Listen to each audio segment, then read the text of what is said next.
forces are under attack. Should you become a nuisance, I'll kill you myself.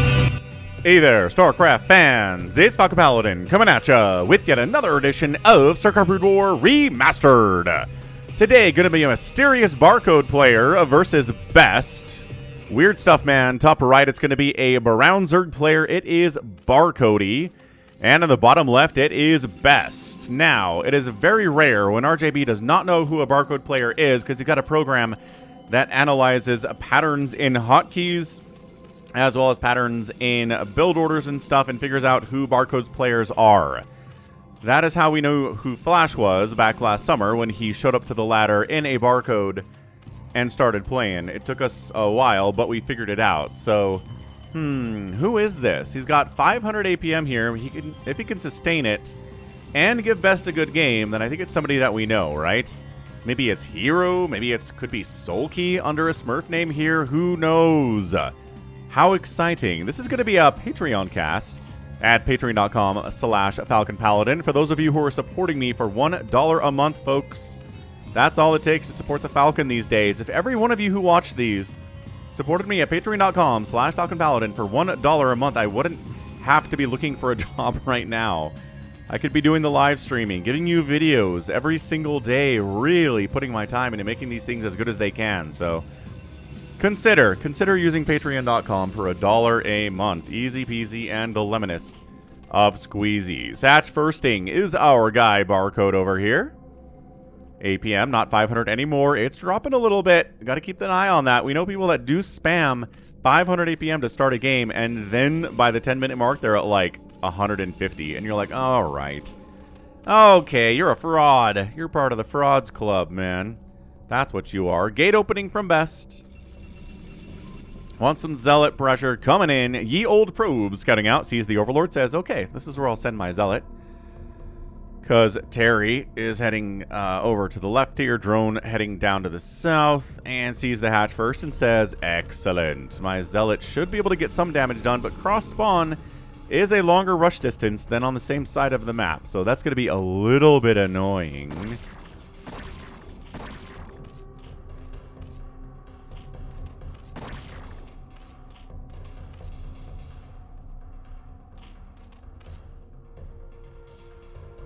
Drone comes in, sees the gate, knows there's a Zealot, says, this is going to be annoying. This is going to be annoying stuff here to deal with. Let's get a quick third hatch. Why not? Let's go 3 hatches after, third hatch after the pool here, so not crazy. But maybe with a little extra DPS from the probe and our guy, Robert the Zealot, popping out. We got Robert the Zealot on mugs at falconpaladin.store. Maybe we can take the third base down before it even comes up. More Zealots coming to join the party. Another Zealot coming in too, but we did throw in a Nexus in between there.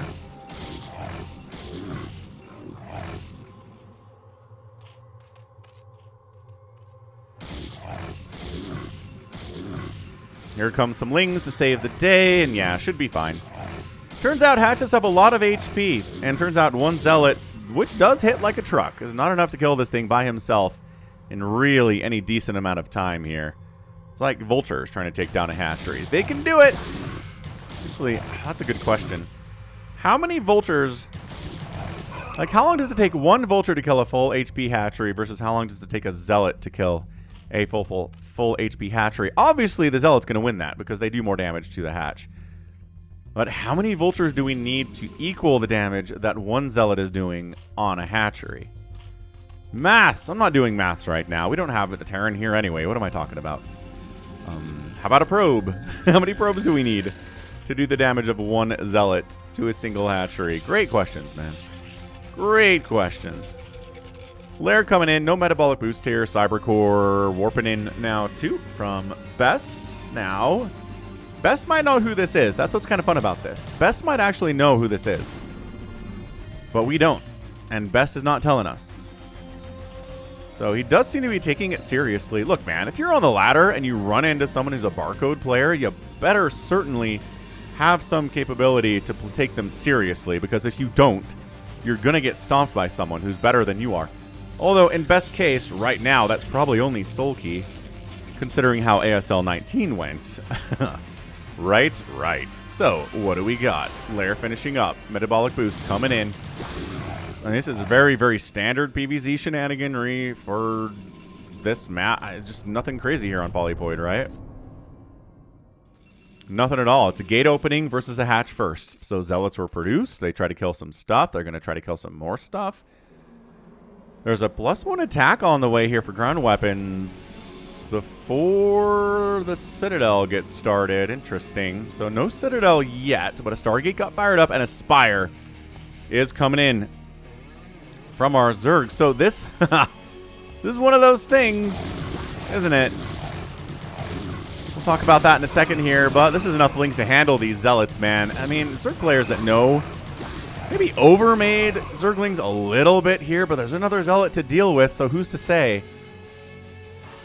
But I've got a list of players that I trust to make Mutalisks against Protoss, and this Barcode player could be on it. That's what's fun. We can't judge him based on past performance and say, you don't get to make Mutalisks against Protoss anymore, boyo. Nope. We allow it, and we see how it does, and we just accept it for what it is. Kind of interesting that way, huh? Anyway, +1 attack coming in. You know what that's all about, right?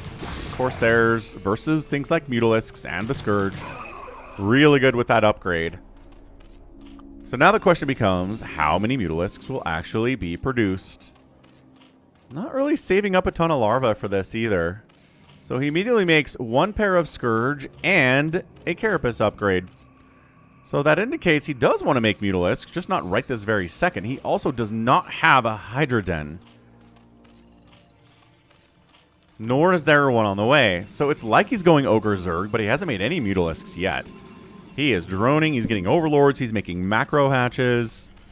That's about it. 3 base macro hatch in here. Zealot legs finally getting started as the Citadel is done down here from Vest. But they're going to have... that's the question. Is that +1 attack going to finish before the leg enhancements upgrades finishes? Ooh. We have so many weird mathematical questions in the cast today. There are the Mutalisks. So now getting them... Yeah, we don't need necessarily Lings to be here to scout if the Scourge are going to do it. Because guess what? Zealots can't kill Scourge. Ow, okay, but losing 2 Scourge to nothing kind of sucks. Dude, what is that all about? All right, well, moving on. We've got more and more Mutalisks being produced. I like the Carapace upgrade. I like the fact that the Corsair count is getting hefty. This is Corsairs not to bully the Zerg player. This is Corsairs for survival now. Temple Archives coming in. There's a switch that flips like that when a Protoss player recognizes this Ogre Zerg coming, because without Corsairs, you just die to that. You just die to mass Mutalisk. That's the reason Corsairs exist. They were introduced in Brood War because Mutas were so hard to deal with as Protoss. And then they turned into something where it's like, oh, we can do map control with this. We can kill Overlords. We can keep Overlords away from our base. We don't get scouted anymore. It's great. But every once in a while, we go back to that 1998 mindset where it's like, oh man, Mutas are so hard to deal with. I'm so glad I have these Corsairs just to stay alive. Scourge connections on the Corsairs. Pretty good there, Best. Oh, I don't know about that engagement. Every Corsair died. Every Corsair died. Every Corsair died. Oh, no. Hey, there's a Sunken up here, too. Nice. So, I mean, a couple drones are going to die, but the Sunken plus the drones plus the Mutas takes him out. That guy was attacking a Sunken, not what he wants to do there. Ooh, sniping the drone, trying to go for a 4th base is kind of sneaky here from the Zerg player. So I don't know if that was best control, or best control being kind of bad, or if that was the Zerg player being awesome. I think that was more best kind of screwing up his Corsair micro. He didn't micro hardly at all there. He just kind of brought the Corsairs over, sat them there, and then the Scourge went pop, pop, pop, and the Mutas went yum, yum, yum, and all the Corsairs are dead. He's trying to replace the count, because again, dealing with Mutalisks, if you don't have Corsairs, is a giant nightmare. But Hydras are on the way right now. There are upgrades for Hydras coming in here too. Psystorm, yes. Zealots running out. Yeah, this 4th base is going to come up. 3rd base, I think the Mutas could maybe shut this thing down with a little bit of Scourge support. He needs to scout this thing before these cannons come up, and they're not actually that close to finishing. No, he's scouting for the Corsairs. He's trying to figure out... Man, He's trying to figure out where the Corsairs are instead of looking for third bases, which I think is what he needs to be doing here. Yo.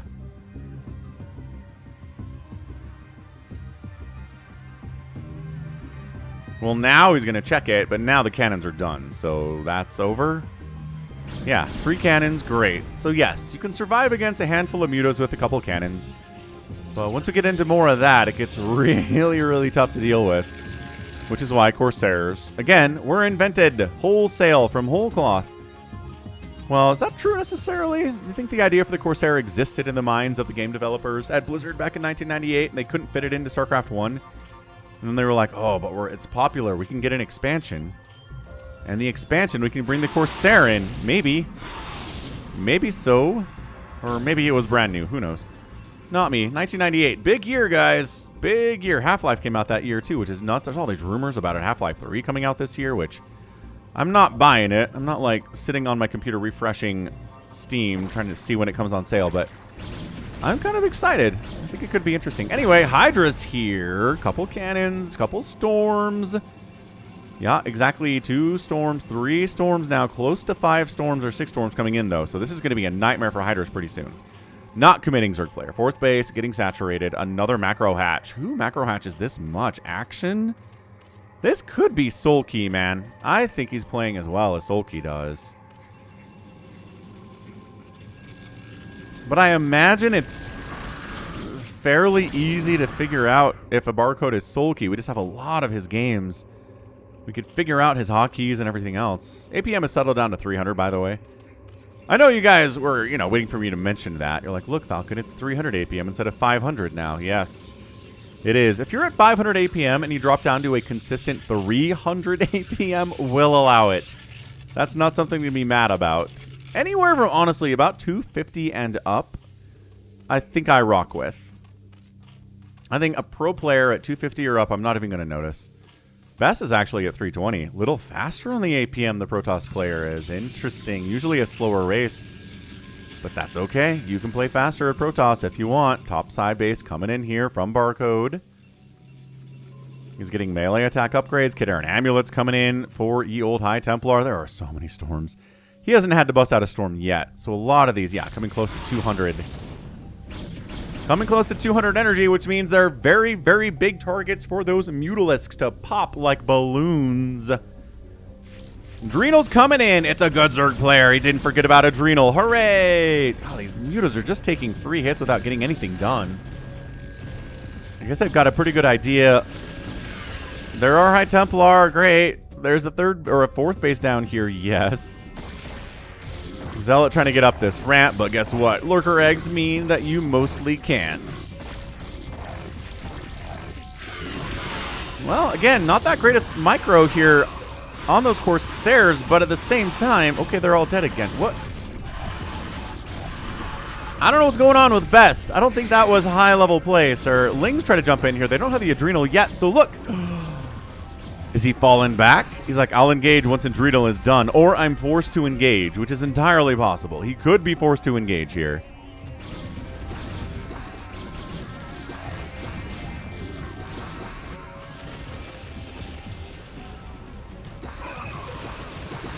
Side stormed up. Lings jumping in. No, too much storm for the Lings, even with a crackling upgrade. They are still incredibly squishy, boys.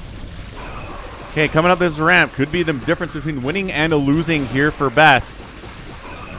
Just flooding in here with cracklings as much as he can, trying to whittle this down a little bit. Dragoons do start dying. Hydraling against Dragoon is awesome, but not when the Side Storm comes in. There's a lot of blue and red blood down there at the bottom of that ramp. A brutal engagement definitely happened. Yeah, imagine in lore reasons, what is that? That's like 1 million Zerg units and like 500, 300,000 Protoss units trying to hold and murdering each other on the plains of Polypoid. Trying to get a 5th base is best. Behind all that, very fun. Zerg player comes down and says, but what if you didn't? Another base up here, maybe? High grounded it, sending a couple scouting Lings down. Side Storm. Okay, good stuff here. Lurkers doing what they can, but there's no Dark Swarm here. Nope, this is bad. This got bad real fast. And now Bess is looking great. Where is your Defiler Mound? Dude, you know who this reminds me of is Zealot. Zealot is one of the only other Protoss players I've ever seen that will get a Hive and then get like an upgrade from the Hive. Like Adrenal, but not get Defilers. Or get Defilers, but only get Dark Swarm and not Plague. And not Adrenal. He's weird, man. This could be Zealot. Chunking in again, trying to get us around, but slipping out to the top side here. Our best units. They've got upgrades. They've got 2-1. Armor over attack today. Hydras are at 2-1 attack over armor, and a 1-1 for the Lings with the Adrenal makes them little monsters. Another base coming in top left from the Zerg player. Not enough Lings to break this or really kill anything at all. That is just, no, not good. Not good. Sloppy. Keep those Lings alive, man. Use them in conjunction with things like Dark Swarm and even the Hydralisks or Lurkers. Don't send them on their own to try to fight like that, because they're gonna all die, and then you're gonna be sad and accomplish nothing. Up into the top left base here. Definitely going to force a cancel on this. I don't see it. Nope. Zerg player is in no position to do anything about it. So, yep. Canceled hatch. We've got a Protoss player who is in full control of this game. Zerg player is only up about 12 supply. And he doesn't have Dark Swarm or Plague at 15 minutes. This is a Protoss player that is crushing right now. And again, I think mostly because the Zerg player is screwing this up. Why go Hive and only get Adrenal? You got, I mean, it's expensive, I know, to go for Defilers. They're not cheap. They're really not, but my goodness. You know how much Protoss players complain about Defilers. You have to make them. If you're playing a game and the opposing faction is complaining about a unit that you can make or a strategy that you can use and you never use it, you're doing something wrong. You have to use it. I'm not saying all the time.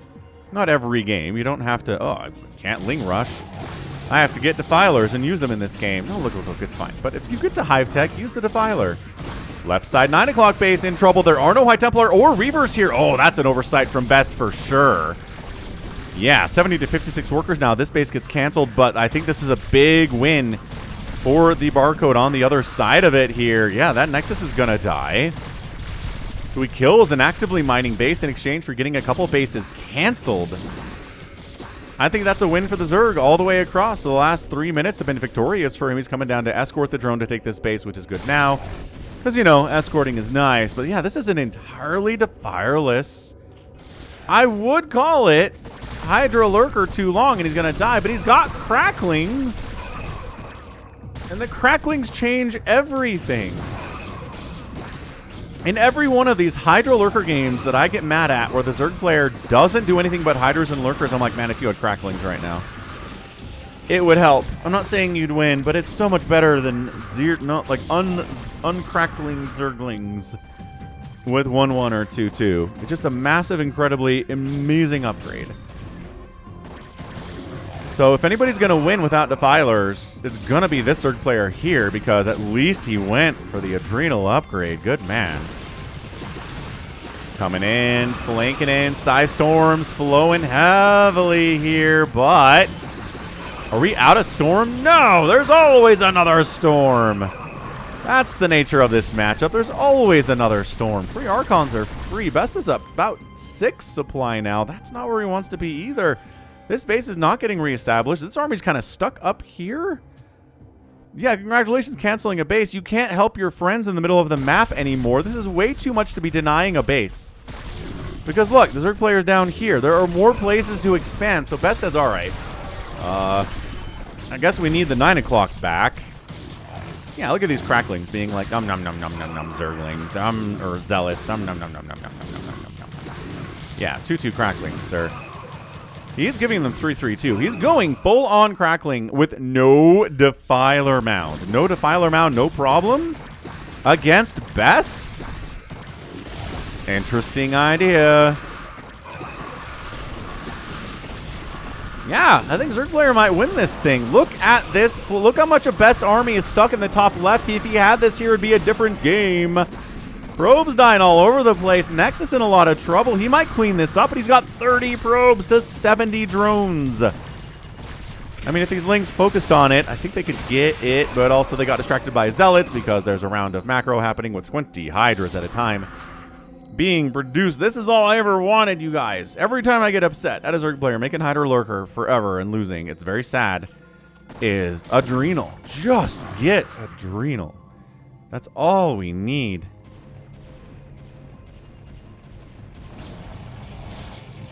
Got to kill his own pylon to get his Archons out of his natural. That's annoying, but not the end of the world. New base down here. Yeah, man. Zerg players, 72 workers to 28 probes. This army is like, can we join this? There's a lot of lurkers down here, but we have detection, and we've got Dragoons with a really solid 3 attack and 2-2. We have shields upgrades over here. I mean, I think he got the shields upgrade anticipating plagues that aren't actually happening, which is fun. Like, he got mind-gamed into investing in something that isn't actually all that helpful unless plague is out. Yeah, nope. We live here now. Oh, these guys can't get out. There aren't enough of them. I wonder, there's no way this was bait, right? There's no way this was a Zerg player going like, hey, come kill this base. Oh no, it will cripple me economically. But really, it just allowed him to trap these Protoss units up there and make Best's army smaller. Look at this map control too. This is so good. I mean, Zerg player can still lose this thing because, you know, Plague is great. And if you watch the ASL 19 finals, Sulky won, yeah. But he sure needed every last-ditch scrap effort of Zerg power to do it, including a lot of plaguing in a 7-game series. Anyway, Hydra's not doing well. There are too many storms, but it's okay. Are these hold position Hydralisks? Wow, that was embarrassing. Just lost a ton of Hydras for nothing there. Hold on. Best can't win this thing, right? Not from this position. Not with 33 probes and effectively 2 mining bases. Where the Zerg's on 1, 2, 3 mining bases of his own with a 4th base now done. Oh, snipe the probe, snipe the probe. Yeah, killed the probe. The attempt to retake the 9 o'clock is kaput again. Because the probe died. At least, you know, temporarily shut down, not dead forever. Getting up that ramp seems like a nightmare. They go for the 4th base instead here, or whatever this was. Lurkers burrowing in. Psystorm is up. And it's a lot of Zerg, and it's a lot more money, but there is no plague, and it's so much harder. But look, this is the Hydra Lurker stuff. Where are my cracklings, Barcode? Where are we, sir? Uh-oh. Uh-oh. Well, it's still 172 to 147 supply in favor of Barcode Zerg. The map control, the income setup is just ridiculous right now. Just absolutely insane. Best can barely keep up with anything that's going on. Oh, these lurkers. What are you doing out here? The High Templar abandoned the 6 o'clock base to try to come over to this base to save it, but instead they just get sniped on the way over. Oh, no. This might be GG. All those High Templar died. There's not a lot of Protoss back here. Archons trying desperately to kill all of the Zerg by themselves. They're the heroes of Ire. But, okay. He's up. He's alive, but this is too much. This is too much. Too much. This game's over. I'm not going to try to pretend the Protoss can win this thing anymore. Not happening. He was not able to retake that 9 o'clock. Man. Just not sure that Zealot would look this good against Best, I guess is my question. Not a question. It's my concern about whether this is Zealot or not. But he's literally the only other player I've ever seen go to Hive and not make a Defiler Mound in a long PvZ. He did it against Best. I think I got a link to it if you want to see it, but man. Although I guess if it works, then other players are going to start copying it, and, you know. Yeah, GG Best taps out, and not Zealot, maybe Zealot. Barcode Zerg player gets the win in 24 minutes and 34 seconds. Amazing. All right. Well, that's a GG. That's an absolutely fantastic good game there from this mysterious Barcode player who went to Hive at a pretty early time and then just never built a Defiler mount. Not one. Not once. It was Adrenalings with 3-3. Hydra's a 3-3. Lurker's a 3-3. That's it. Some Scourge maybe to snipe obs and deal with the Corsairs, and that's about it today. I kind of like it. We need a name for the strategy, though. I don't know what the name would be necessarily. I kind of want to call it the Zealot strategy, but if this isn't him and somebody else popularized it, I need to know first. So let me know in the comments who you think this is. We'll talk about it. And that was a great game, dude. Yeah, it all came down. I mean, not all of it came down to this, but a big part of it came down to this. Best committed too much to kill a base on Polypoid that then he could not escape from. So his army was consistently smaller than it needed to be to deal with these attacks, and that's a big part of it too. So StarCraft is a complicated game. It's very rarely one thing that determines a winner or a loser.